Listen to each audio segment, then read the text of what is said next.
যারা মন্তব্য করছে তারা অনেক বেশি হীনমন্যতার পরিচয় দিচ্ছে, আমি সেটা বলবো। কারণ এত ভালো একটা কাজ হয়েছে, এত ভালো একটা কাজ হয়েছে আজকে। আম, সবার তো প্রাইভেট গাড়ি নাই।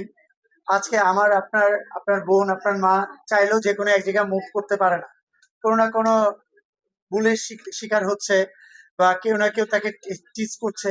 তা সেই জায়গাগুলা থেকে যদি সত্যিকারের যদি এই পিঙ্ক বাসগুলা যদি আরো বেশি বাড়িয়ে দেওয়া হয়, আমার মনে হয় আপনার, আমার, আমাদের সবার পরিবারের মা বোন সবাই মনে হয় অনেক বেশি সেফ জোনে থাকবে। কিন্তু যে জিনিসটা হচ্ছে সেটা হচ্ছে আমরা এটাকে খুব নেগেটিভলি নিচ্ছি। এটা খুবই বাজে অবস্থা। আমাদেরকে, আমার মনে হয় আমাদের এই বোনদেরকে অনেক বেশি সাপোর্ট করা উচিত।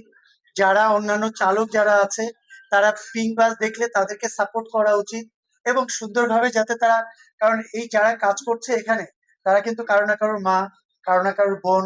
তো তাদের নিজের মা বোনকে সম্মান জানিয়ে আমার মনে হয় তাদেরকে সম্মান করা উচিত, এবং তাদেরকে সাপোর্ট করা উচিত। আমি তো আমার তরফ থেকে ফুল সাপোর্ট, এবং আমি মনে করি সত্যিকারের মনুষ্যত্ববোধ যার আছে সেও এই কাজটাকে সাপোর্ট করবে, এবং আমাদের এই মা বোনদেরকে সাপোর্ট করবে। যে ব্যক্তিটা কাজ করতে গেলে ভয় পাচ্ছে, বা যার জন্য এটা পারফেক্ট মনে হচ্ছে না, সে কুইট করতে পারে, এটা স্বাভাবিক কথা।